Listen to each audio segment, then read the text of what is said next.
باب القراءة والعرض على المحدث ورأى الحسن والثوری ومالک القراءة جائزة. باب ہے قراءت کے بیان میں. قراءت سے مراد قرآن پاک کی قراءت نہیں، یعنی علم کو استاد کے سامنے پڑھ کے سنانا. کیا اس کی اجازت ہے یا ایسا کیا جا سکتا ہے، یا جن محدثین نے ایسا کیا انہوں نے درست کیا. والعرض، عرض کا مطلب ہوتا ہے پیش کرنا، یعنی اپنی لکھی ہوئی چیز پیش کرنا یا اپنے علم کو استاد کو سنا کر اس کی تصدیق کروانا. علی المحدث، استاد کے سامنے یا محدث کے سامنے. ورأى الحسن، اور حسن بصری کا خیال ہے یا انہوں نے سمجھا. والثوری، اور ثوری یعنی سفیان ثوری. ومالک، اور امام مالک نے.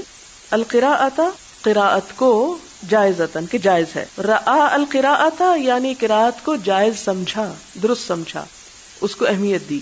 یعنی یہ تین امام جو ہیں، امام حسن بصری، ثوری اور مالک، یہ تینوں قراءت کے طریقے کو جائز قرار دیتے ہیں. اور قراءت اور عرض ایک ہی چیز کا نام ہے، جس کا معنی ہے کہ شاگرد پڑھے، استاد سنے اور اس کو کنفرم کرے.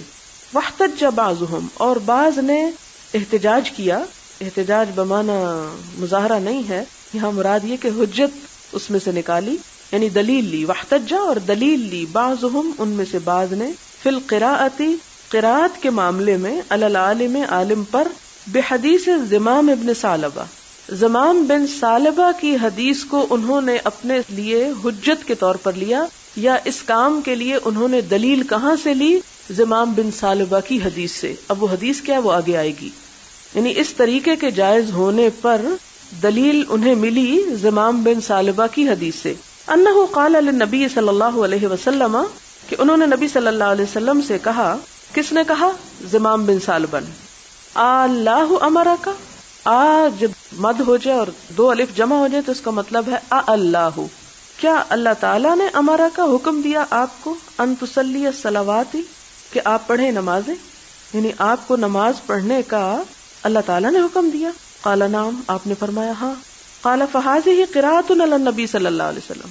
تو زمام بن ثعلبہ کا یہ سوال جو ہے ایک طرح سے استاد کے سامنے ایک مسئلے کو پڑھنا ہے. اخبر زمام قومہ بذلک فاجازوہ، اس بات کو زمام نے آپ صلی اللہ علیہ وسلم کی تصدیق کروا کے واپس جا کر اپنی قوم کو بھی بتایا.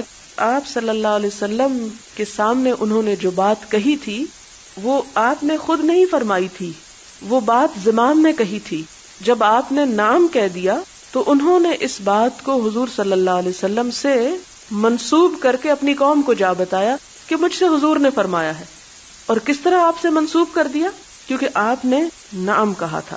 یعنی اس کا مطلب یہ ہے کہ اگر انسان کسی کے سامنے کوئی مسئلہ رکھے اور وہ اس پر صرف ہاں کہہ دے تو وہ سارا مسئلہ اپنی طرف سے بتانے کی بجائے جس نے ہاں کی اس کے ذمے سے یا اس کی سند سے یا اس کے حوالے سے دوسروں کو بتا سکتا ہے. فاجازوہ، تو انہوں نے اس کی اجازت دی. واحتج مالک بالسک، اور احتجاج کیا مالک نے دستاویز کے ساتھ. سک کہتے ہیں دستاویز کو، یعنی جس طرح دستاویزات پڑھی جاتی ہیں کسی عدالت میں کسی قاضی کے سامنے، تو اس سے مالک نے دلیل نکالی. یقرأ علی القوم، سک جو پڑھی جاتی ہے کسی قوم پر. فیقولون، پھر وہ کہتے ہیں اشہدنا فلان، ہم سے فلاں نے ذکر کیا. ویقرأ علی المقرئ، اور وہ پڑھا جاتا ہے اوپر پڑھنے والے کے. فیقول القارئ، اور پھر وہ پڑھنے والا کہتا ہے اقرأنی فلان، کہ مجھے فلاں نے پڑھایا ہے. یعنی مطلب کیا ہے کہ جب وہ دستاویز کسی کے سامنے پڑھی جاتی ہے اور وہ اس پر ہاں کرتا ہے، اسے تسلیم کرتا ہے، تو پھر یہ ایسا ہی ہو جاتا ہے کہ جیسے کسی شاگرد نے استاد کے سامنے کچھ پڑھ کے سنایا اور اس نے ہاں کی، تو پھر وہ ایک طرح سے ہاں ایک گواہی بن گئی. پھر اس کے ساتھ وہ دوسروں کو جا کے علم دے سکتا ہے اس کے ریفرنس سے. حدثنا محمد بن سلام، محمد بن سلام نے مجھ سے بیان کیا. قال حدثنا محمد بن الحسن الواسطی عن عوف عن الحسن، یہ حسن بصری ہیں. قال کہتے ہیں، یہ کس کی رائے بیان ہو رہی ہے؟ آپ حسن بصری کی.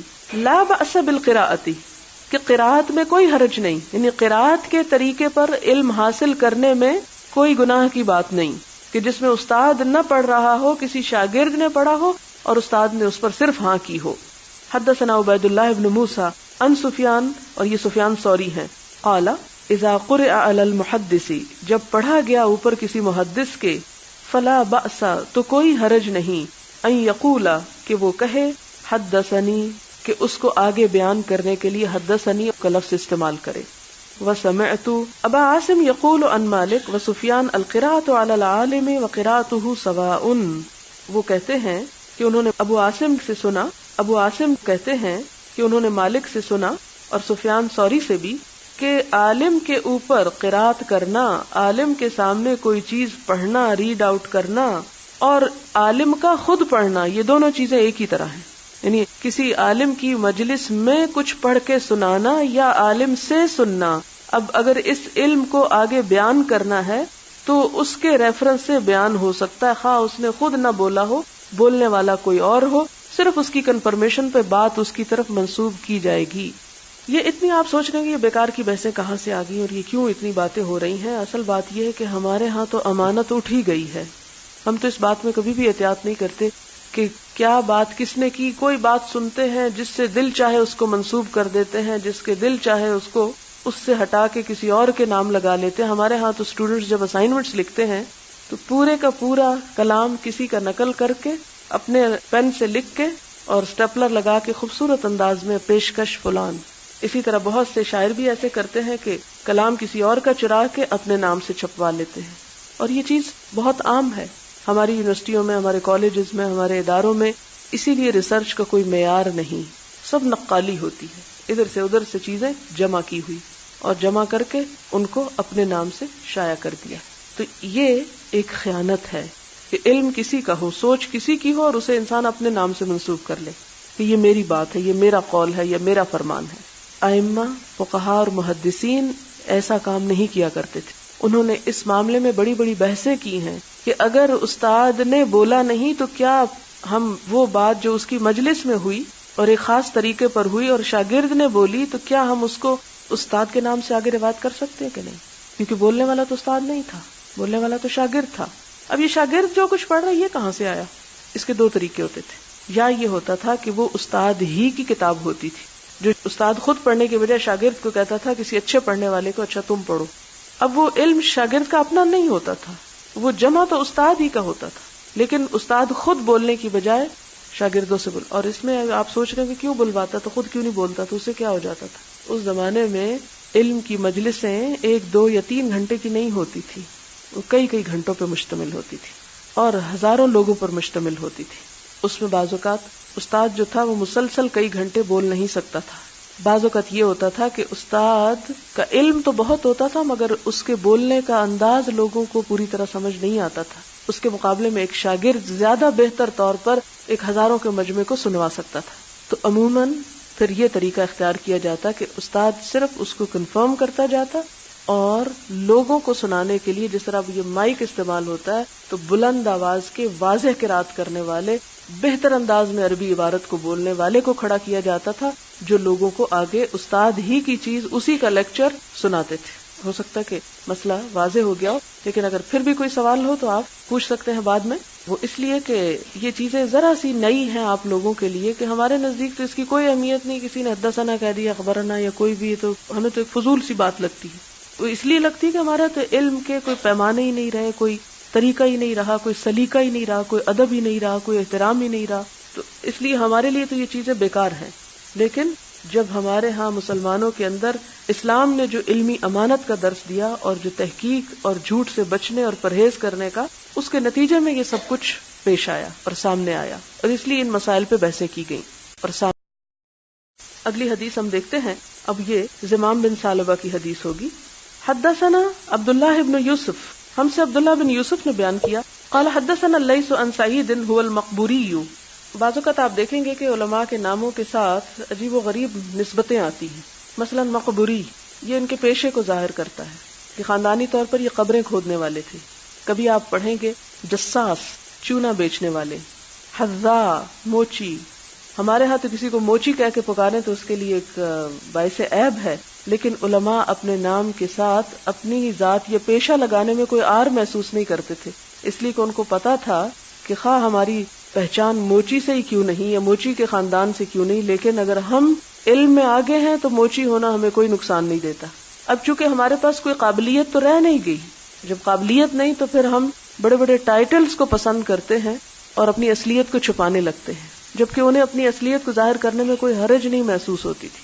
المقبری عن شریک ابن عبداللہ ابن ابی نمر انہ سمع انس ابن مالک یقول بینما نحن جلوس، اس دوران کہ ہم بیٹھے ہوئے تھے، مع النبی صلی اللہ علیہ وسلم، آپ صلی اللہ علیہ وسلم کے ساتھ، فی المسجد، مسجد میں، یعنی ایک روز ہم آپ کے ہمراہ مسجد میں بیٹھے ہوئے تھے کہ دخل رجل علی جمل، کہ اونٹ پہ بیٹھا ہوا ایک شخص داخل ہوا، فاناخہ، تو اس نے اپنا اونٹ بٹھا دیا، فی المسجد، مسجد میں، ثم عقلہ، پھر باندھا اس کو. عقل کا لفظی معنی باندھنا. اونٹ کو کیسے باندھتے ہیں؟ اس کا اگلا گھٹنا دوہرا کر کے اس کو باندھتے ہیں، یا بعض اوقات دو ٹانگوں کو، اگلی پچھلی ٹانگ کو آپس میں ایک رسی سے باندھ دیتے جس سے اونٹ بھاگ نہیں سکتا. یعنی ضروری نہیں کہ کسی قلعے کے ساتھ باندھا جائے، اسی کی اگلی پچھلی یعنی ہاتھ اور پاؤں کو جکڑ دیا جاتا تھا. پہلے بٹھایا، پھر اس کے ٹانگیں باندھ دی. ثم قال لهم، پھر ان سے کہنے لگا، یعنی صحابہ کرام سے، ایکم محمد، تم میں سے محمد صلی اللہ علیہ وسلم کون ہے؟ اس سے کیا پتہ چلتا ہے کہ آپ صلی اللہ علیہ وسلم اپنے ساتھیوں کے ساتھ ایسے بیٹھے ہوئے تھے کہ جس سے کوئی خاص واضح، یہ نہیں کہ کوئی خاص پگڑی یا کوئی ایسا ڈریس پہنا ہوا تھا کہ جس سے وہ آتے ہی ایک دم پہچان لے، یعنی بالکل ایک نارمل حالت میں سب کے ساتھ. والنبی صلی اللہ علیہ وسلم متکئن، آپ صلی اللہ علیہ وسلم ٹیک لگائے ہوئے تھے. اس سے کیا پتہ چلتا ہے کہ مسجد میں ٹیک لگا کے بیٹھا جا سکتا ہے. بین ظہرانیہم، ان کے درمیان، ظہر پیٹھ کو کہتے ہیں، یعنی آپس میں ایسے دائرے میں بیٹھے ہوئے تھے، کیجولی سب لوگ ایک دوسرے کے ساتھ بات چیت کر رہے تھے. اور یہاں سے ایک اور بات بھی پتہ چلتا ہے کہ یوں بھی لگتا ہے کہ جیسے کسی شخص کی جیسے پیٹھ بھی آپ کی طرف تھی، یعنی جیسے مجلس میں مختلف حلقے ہوتے ہیں، کوئی یہاں بیٹھا ہے، کوئی یہاں بیٹھا ہے، تو ایک کا منہ ہے آپ کی طرف، کسی کی اگر وہ دوسرے حلقے میں بیٹھا ہے تو ہو سکتا ہے اس کی پیٹھ آپ کی طرف ہو. تو اس سے احترام میں کمی نہیں آتی، ایسے بیٹھا جا سکتا ہے. اور صحابہ کرام حضور صلی اللہ علیہ وسلم کے ساتھ اس طرح کیجولی ایسی سیٹنگز میں بیٹھا کرتے. جو علم کی مجلسیں ہوتی تھی وہ مختلف ہوتی تھی، لیکن ویسے ہی جیسے آپ کہیں کہ گپ شپ کی یا حال حوال پوچھنے کی یا ایک کیجول سی مجلس جو ہوتی تھی وہ اور ہوتی تھی. فقلنا حاضر رجل الابیض، ہم نے کہا یہ سفید شخص، المتکئ، تکیہ لگائے ہوئے، یہ ہے محمد صلی اللہ علیہ وسلم. فقال له الرجل، تو وہ شخص آپ سے کہنے لگا، یا ابن عبد المطلب، اے عبد المطلب کے بیٹے، آپ کے دادا کی طرف نسبت کی. فقال له النبی صلی اللہ علیہ وسلم، آپ صلی اللہ علیہ وسلم نے فرمایا، قد اجبتک، جی فرمائیے. یہ ایک محاورتاً بات ہے، میں نے جواب دیا تجھ کو، یعنی جی فرمائیے. فقال الرجل النبی صلی اللہ علیہ وسلم، تو وہ شخص آپ صلی اللہ علیہ وسلم سے کہنے لگا، انی سائلک، میں آپ سے ذرا کچھ پوچھنا چاہتا ہوں، پوچھنے والا ہوں، فمشدد علیک، اور آپ کے اوپر یعنی سختی سے پوچھنے والا ہوں، یعنی آپ مائنڈ نہ کیجئے، میں سوال کروں گا اور ذرا شدت سے کروں گا، شدید سوال کروں گا. مشدد، تشدد کرنے والا ہوں، یعنی شدت برتنے والا ہوں، علیک، آپ پر، فی المسئلۃ، سوال میں، یعنی سخت سوال کروں گا.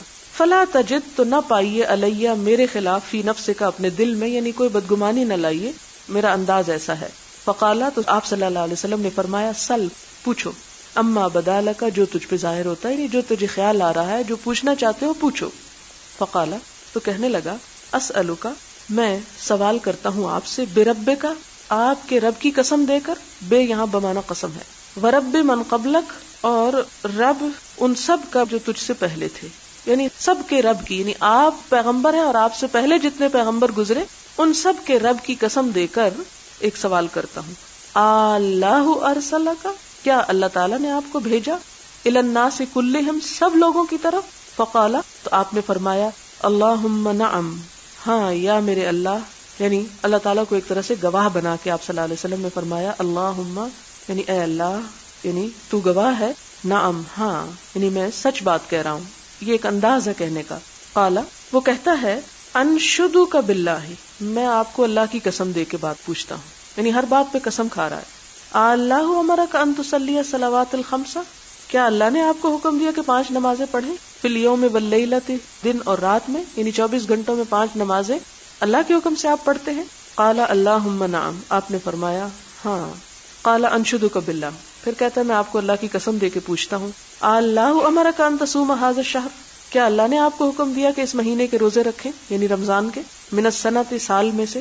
قال اللہم نعم. قال انشدک باللہ، اللہ امرک، کیا اللہ نے آپ کو حکم دیا، ان تأخذ ھذہ الصدقۃ، کہ آپ لیں یہ صدقہ، من اغنیائنا، ہمارے اغنیا یعنی امیر لوگوں میں سے، فتقسمھا، پھر آپ تقسیم کریں اس کو، علی فقرائنا، ہمارے فقیروں پر. فقال النبی صلی اللہ علیہ وسلم، اللہم نعم.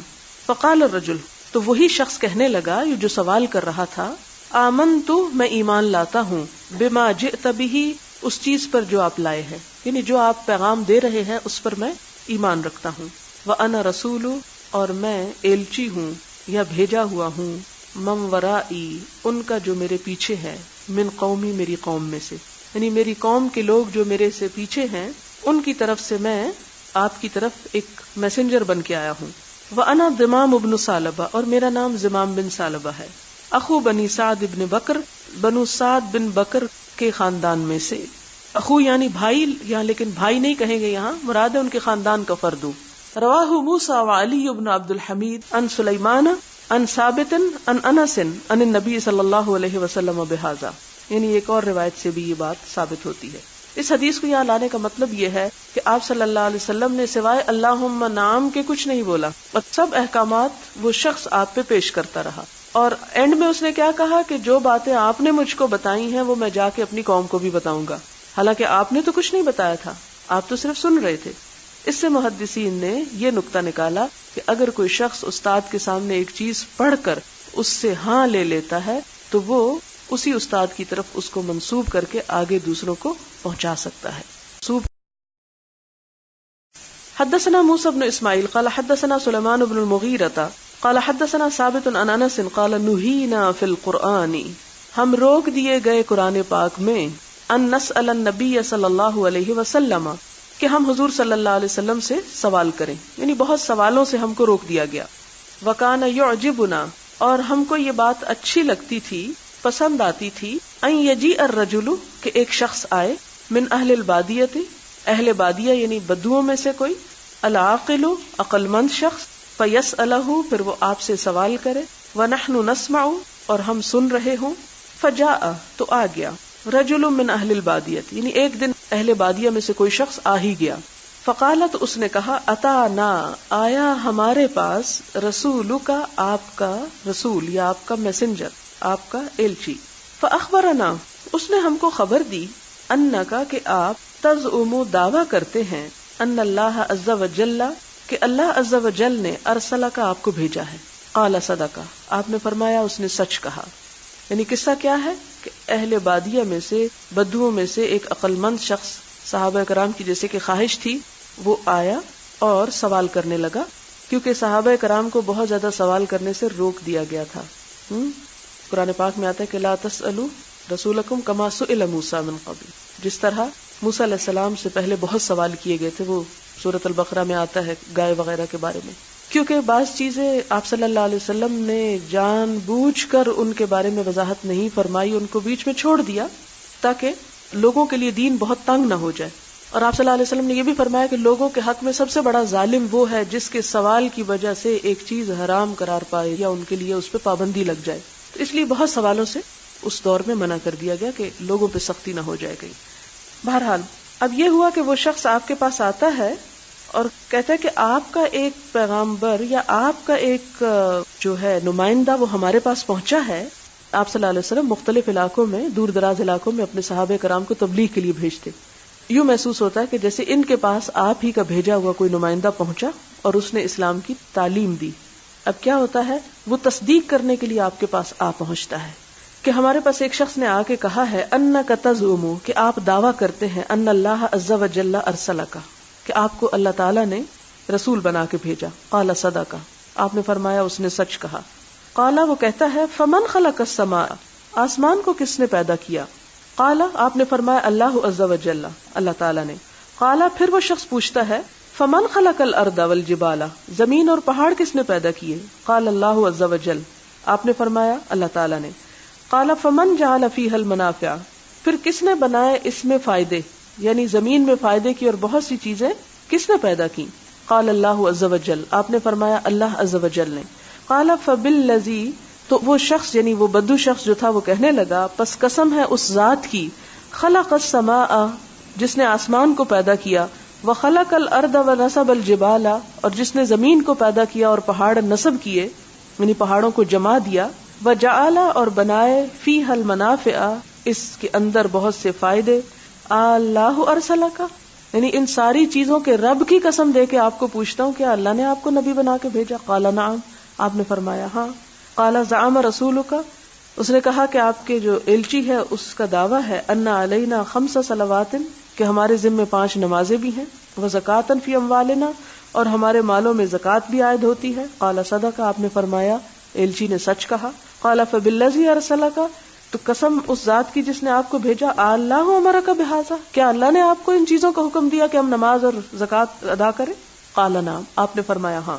قال، وہ شخص پھر کہنے لگا، وزعم رسولک، اور تیرے ایلچی کا یہ خیال ہے یا اس کا دعویٰ ہے، ان علینا صوم شہر، کہ ہم پہ 1 مہینے کے روزے ہیں، فی سنتنا، ہمارے 1 سال میں۔ قال صدق، آپ نے فرمایا اس نے سچ کہا۔ قال فبالذی ارسلک، پھر قسم اس ذات کی جس نے آپ کو بھیجا، اللہ امرک بہذا، کیا اللہ نے آپ کو حکم دیا روزے رکھنے؟ قال نعم، آپ نے فرمایا ہاں۔ قال وزعم رسولک، تیرے رسول کا یہ دعویٰ ہے، ان علینا حج البیت، کہ ہمارے ذمہ بیت اللہ کا حج ہے، من استطاع الیہ سبیلا، جو استطاعت رکھتا ہو اس کے راستے کی۔ قال صدق، آپ نے فرمایا اس نے سچ کہا۔ قال فبالذی ارسلک، فرمایا کہ قسم اس ذات کی جس نے آپ کو بھیجا، اللہ امرک بہذا، کیا اللہ نے آپ کو اس کا حکم دیا تھا؟ قال نعم، آپ نے فرمایا ہاں۔ قال فوالذی بعثک بالحق، پس قسم اس ذات کی جس نے بھیجا آپ کو حق کے ساتھ، لا ازید علیہن شیئا، نہ میں زیادہ کروں گا ان پر کوئی چیز، ولا انقص، اور نہ میں کمی کروں گا، یعنی اس میں سے کوئی چیز کم نہ کروں گا۔ فقال النبی صلی اللہ علیہ وسلم، تو آپ صلی اللہ علیہ وسلم نے فرمایا، ان صدقہ، اگر یہ سچ کہہ رہا ہے، لَيَدْخُلَنَّ الْجَنَّةَ، البتہ ضرور داخل ہو جائے گا جنت میں۔ اصل میں تو یہ حدیث لائے امام بخاری اخبرنا اور قرات کی تصدیق کے لیے کہ یہ طریقہ جائز ہے علم کے لیے، لیکن جو اور باتیں ہمیں پتہ چلتی ہیں وہ یہ کہ ایک بدو کے اندر بھی اللہ تعالیٰ نے کیا صلاحیت رکھ دی تھی کہ اس نے ایک مسئلے کی تصدیق کی، تحقیق کی اور پوری تسلی کرنے کے بعد اس پر عمل کیا۔ تو اس سے کیا پتہ چلتا ہے کہ علم کے لیے سوال کرنا اور اس میں تسلی اور تشفی کا راستہ اختیار کرنا جو ہے یہ ممنوع نہیں ہے، ناپسندیدہ نہیں ہے۔ علم اور اپنے اضطراب کی تسکین کے لیے سوال کیے جا سکتے ہیں، لیکن صرف سوال برائے سوال اور سوال برائے ایک ضد وہ جائز نہیں ہوتے۔ اور آخری بات جو یہاں سے پتہ چلتی ہے وہ یہ ہے کہ اگر کسی شخص کے پاس تھوڑا علم بھی ہے لیکن وہ اس پر سچے دل سے اسے قبول کر کے عمل کر لیتا ہے تو وہ بھی اس کو کافی ہو جاتا ہے۔ لیکن اگر ایک شخص علم عمل کی نیت سے حاصل نہیں کرتا تو وہ زیادہ علم بھی اس کو فائدہ نہیں دیتا۔